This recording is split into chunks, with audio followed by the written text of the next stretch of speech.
Alright, welcome to part 2.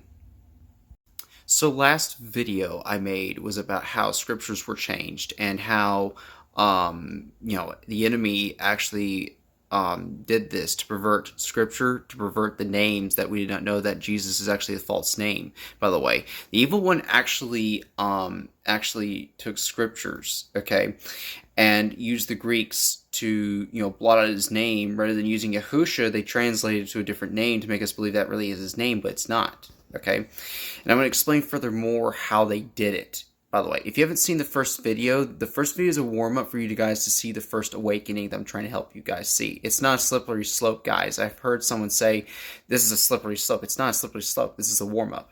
So here comes another level I'm going to show you.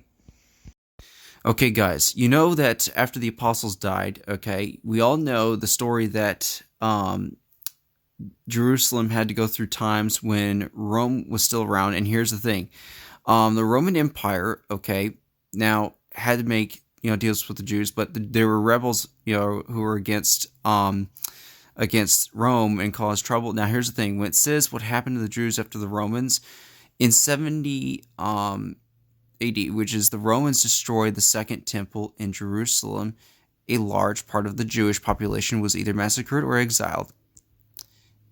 In Judea, the area near present-day Israel, 25% of the Jewish population was exterminated, and 10 enslaved Jews became a minority of their own land. So here we go. Then the Romans encircled the city with a wall to cut off supplies to the city completely and thereby drive the Jews to starvation. And by August 70 CE, the Romans had breached the final defenses and massacred much of the remaining population. They also destroyed the Second Temple. Here we go. Siege of Jerusalem, 70 CE. Roman military blockade of Jerusalem during the first Jewish revolt. The fall of the city marked the effective conclusion of a 4-year campaign against the Jewish insurgency in Judea. The Romans destroyed much of the city, including the Second Temple. The majority of information on the siege comes from the copious notes of the Jewish historian Flavius Josephus. I'm going to skip to the part where it says the western wall part, that's highlighted. The only extant trace of the Second Temple remains a site of prayer and pilgrimage. The loss of the temple for a second time is still mourned by the Jews during the fast of Tisha B'Av. Rome celebrated the fall of Jerusalem by erecting the triumphal arch of Titus. Okay, so Constantine made Christianity the main religion of Rome and created Constantinople, which became the most powerful city in the world. Emperor Constantine, from CAAD 280 to 337, reigned over a major transition in the Roman Empire and much more. So Constantine actually, created Christianity in 321 AD because that was actually the part where they translated everything from Hebrew to Greek. Now, the thing is, though, they actually replaced Yahusha's name with Eustace, relating to Zeus, by the way, Zeus's name. They're trying to honor their false god and use Eustace as their cultural-related name, as their version of the Messiah. And that's exactly what they're doing, folks. They've been changing his name too many times. So let's look at societies right now. And here's the Society of JUS, and it's actually the same as the Jesuit order, by the way. And of course, in Latin, it associates as Jesu, and of revision, commonly known as the Jesuits, is a religious order to clerics, regular pontifical right for men in the Catholic Church, headquartered in Rome. All right, now the question is, do they connect to other societies?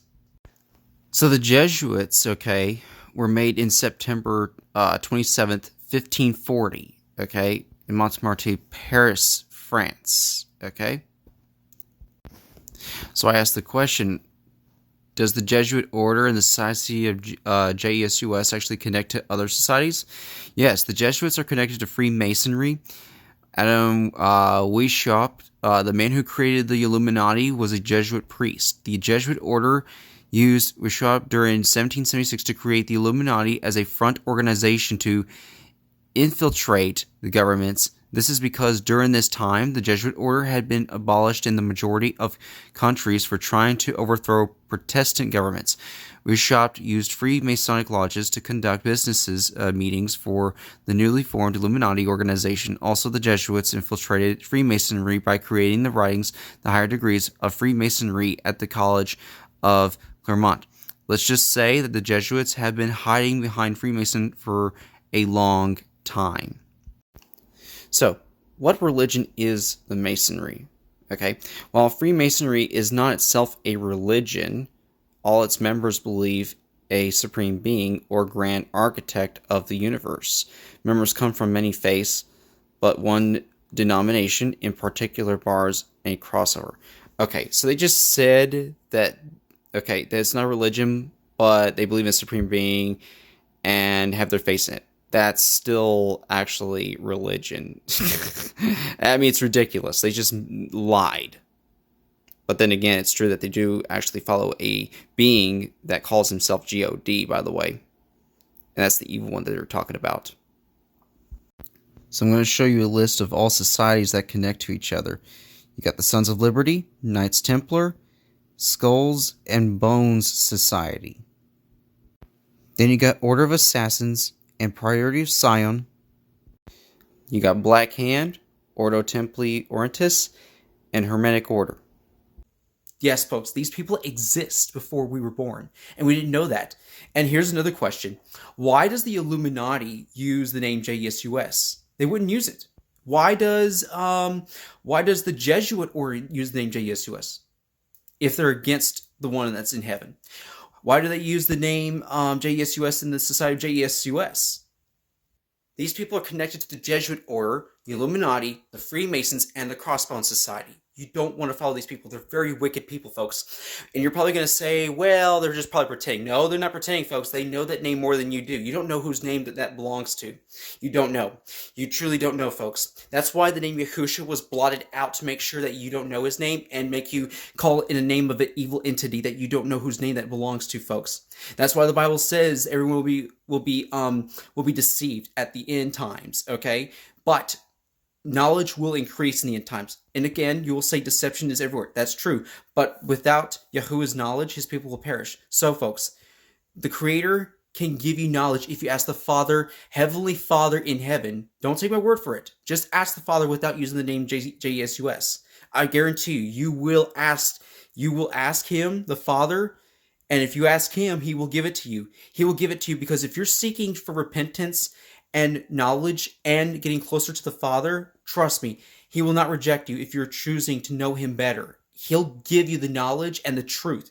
Do not ignore the truth, folks. You have to understand how the world works. People like to say he wouldn't do this. No, he actually would, because if you look carefully in the Bibles, he's allowed many things to happen to Israel, because Israel, it was tested several times to go through things because they were forgetting his commandments, they were forgetting his name, they were forgetting his law, everything what Torah was written, folks. And that's the same what history repeats. We will forget his laws, we will forget everything.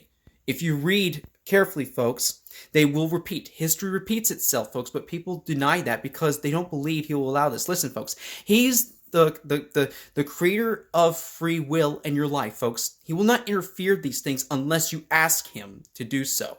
But folks, because his name was blotted out, that's why everything is falling apart. We're all sinning like crazy. Now, again, folks, the Father's name is Yahuah, and his Son's name is Yahusha. They came with the same name, okay? The identical, okay? Yahu. You take off and you take out Shah. Yahu. They are presenters, okay? Again, the Bible made it clear that they only have one name. He made it clear he does not change, folks. So why are we saying so many names? Why are we saying so many names? We gotta wake up, folks. The evil one's gonna come out and be revealed, and everybody will not be ready. Please be ready. Last thing.